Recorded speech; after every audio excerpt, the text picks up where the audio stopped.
Soleil, as for one of the most iconic 80s things ever, was Punky Brewster. Oh, my gosh. Yeah, that was like a... This was a show that was groundbreaking, too. Yeah, because it centered around a headstrong, young little girl who was powerful and who stood for her own. Super cool, too, because I love the way that show did that. Yes. That was the way to do it, in my opinion. It wasn't preachy. Right. You led by example. They knew how to do it in the 80s. They knew how to do it. I know. We really, in our effort to push it. Yes. To push it. So many times today, they miss that moment and they miss the mark because it just becomes a preach.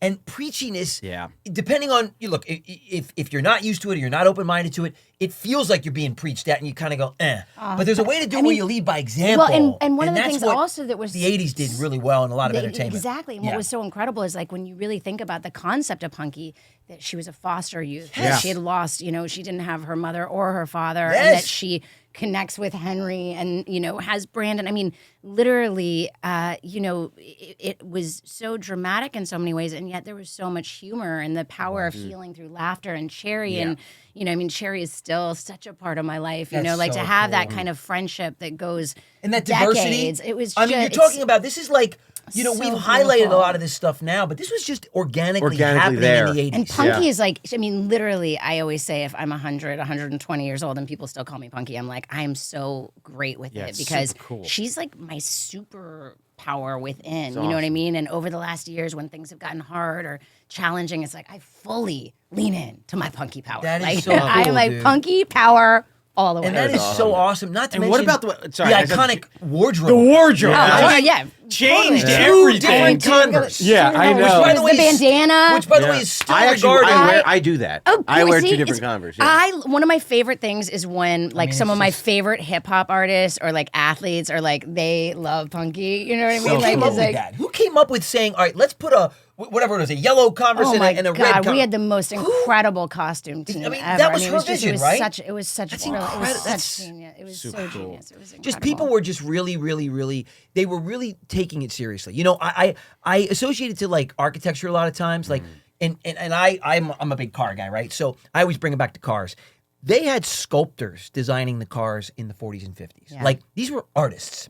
They would render these things. They would the through line of some shape that they would bring on the front bumper was followed through to the back, and it had a seamless. Today they're all stuck into systems across the board. AI chops it out in 2 seconds, and it's the most aerodynamic and wind efficient, blah blah blah. But it looks like every other car, and you can't really distinguish a lot. I don't even think it's the AI. I think it's just the humans. We've gotten lazy. We don't. The bar's not as high. We don't have as much passion or want to do something unique, to do something special. We're almost scared of it now. Yeah, but I feel like there was so much care taken. Like I'm sure that department, they were designing like, what can this little girl who represents so much? I mean, so think many about people like out there that are not being spoken for, right? Treehouse. And it's so wild. Like I just By the way, if so you haven't seen for all of our, if you guys haven't watched or fully immersed yourself in Punky Brewster, or even if it's been a while, go back and check out this show because it is talk about soul food. Brilliant. It's brilliant. And then after you watch that, you can watch a very special episode of Girl Talk that Joey sang on. Really? Do you remember what? I don't. Please. Okay, I did. I'm a guy. We forget a lot of things. We did a tween talk show called Girl Talk. And literally, one of the greatest moments ever is when Joey Lawrence comes and sings his incredible song, and I really want to remember the lyrics right now. Please, what song was it? What song was it? Just if you just was start, it wasn't nothing. It was a love song. Read my eyes. Stay. My eyes, maybe. Read my eyes. We had it. Read my eyes. Tell me what do you see? Oh, yeah. Read my eyes. Tell Can me. you tell what's inside of me? Oh my God! Yes, please keep going. Look deep and tell me what's underneath. Yeah, I remember that one. Just read my. Do you see? Wait, you just did that, and it like transported me to being. If you'd only read my. I'm 12 years old right now. This is like, you guys, this is so amazing. We literally, this is like the closest thing. I wrote that when I was like 10, 11. For me, that was one of the first songs I had ever written. I hope it was written about me. It was 1986. Was it me? Sure. Yes, it was. It was. I got to tell you, man, it is so wild so when you're able to do this for as long as we've been able to do this, and you were able to see somebody like, and you know them because we're basically the same age, right? Yeah. So you see somebody at 5.5, and at 47, you still know them, and you're sitting here right next to them. Crazy. You've gone through all this time, and you've watched them grow, and you've grown, and I mean, it's like it's wild. and It's so wild. One of the things I love 42 most. years. One I of mean, the things that I that's love most is that Crazy. that Yeah. really like we were all so close, and Yeah. that relationship and Yeah. you guys. I mean, I remember when Oh you my were gosh. born. Of I course. remember you just the cutest thing ever, and Yeah, man. literally the Renaissance Fair, and all of yes, the fun places we go. Renaissance And I think Fair. a lot of times people ask about growing up in Los Angeles or what it's like or whatever people's conception is, and really like we were really truly family. It was we extended had- family. Yeah. Your mom. Yeah. I mean.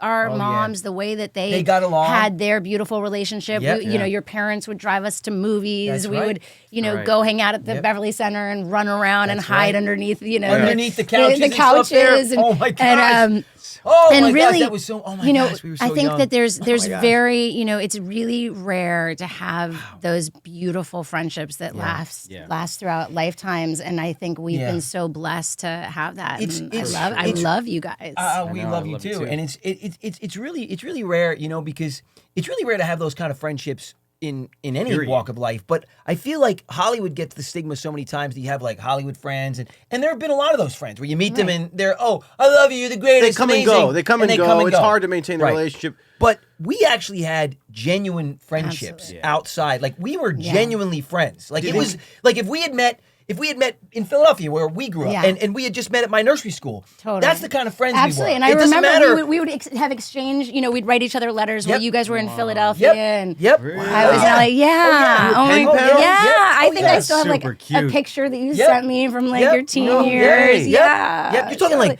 I kept 6, everything. 7, Remember, I kept every 8, voicemail. 9, 10, 11. I Everything. mean, yeah. So you did it. Sorry to bring this up, but you did a documentary Yes. that you haven't seen, Joe. I've just seen it. This I is know, the craziest I know, thing ever. I know. So Forgive Kid me, 90, forgive which me. I really hope everyone way, also goes on and yes, watches. It was Kid super 90. cool. I loved it. I First of all, told him about it. He has It's an epic doc. It's a very cool documentary. It's It an really does amazing- kind of capture did an amazing- the I mean, experience yes. of what it was like. It's obviously especially for you, but it brought back a lot for me too. It was really great. Thank you. Yeah, really It's been such an incredible experience. And Joey has. Do you go by Joe now? Or No, Joe? Joey, Okay. Joey, Sorry. for I just, sure. I Joey, I'm like, Joey. am I supposed to be? He calling prefers him Joseph, actually. Yeah, you guys, I Turned do into- feel like I'm in a time machine Joseph. with you guys here. It literally feels like that. Time machine, But Marty. He has 14, this 14. incredible scene in it, and he hasn't even watched it yet. I hate watching myself or listening to myself or well, anything you to have myself, to watch but this I have to do it. documentary Okay. because Okay. you're a pivotal part of it. Okay. I have All right. the conversation with you like the night before I go in for my breast reduction surgery, and it's really That's That's right. That's what it was. it's a very special moment in That's the crazy. documentary. That's crazy. That's crazy. There was like I feel like there was You this. skipped right over that one, huh, No, Joe? I didn't skip I over it. feel like don't- I've made him so I have to uncomfortable. watch it. I really have to. I feel terrible. I haven't watched it. You know what I mean? But I mean, honestly, It's okay. like, Everyone's watched it, but I know it's much. pathetic. I'm gonna watch it. And if you haven't watched just it, kidding, I'm just kidding. And you're in my Definitely go watch it. Super Yeah, check it cool. out. I, It is I really cool. really enjoyed it. I only mean like all your family has watched it except for you. The only one, actually, Joe. I gotta watch it. I gotta Kid 90. I know. I have to do it. I can't believe it. My brothers, of course, take every opportunity to make fun. You haven't watched it. You What an just idiot! go on to Hulu. Before we started today, like you haven't watched it. You're pathetic. You know. And I'm like, I know. I gotta go on Hulu, right? It's on Hulu. Yeah. Okay. Yes. Okay. I gotta go on there, and I will. Thanks so much for watching, everybody. Now make sure you go and watch the full episode on YouTube. Check out the Brotherly Love link tree and be sure to subscribe on all platforms.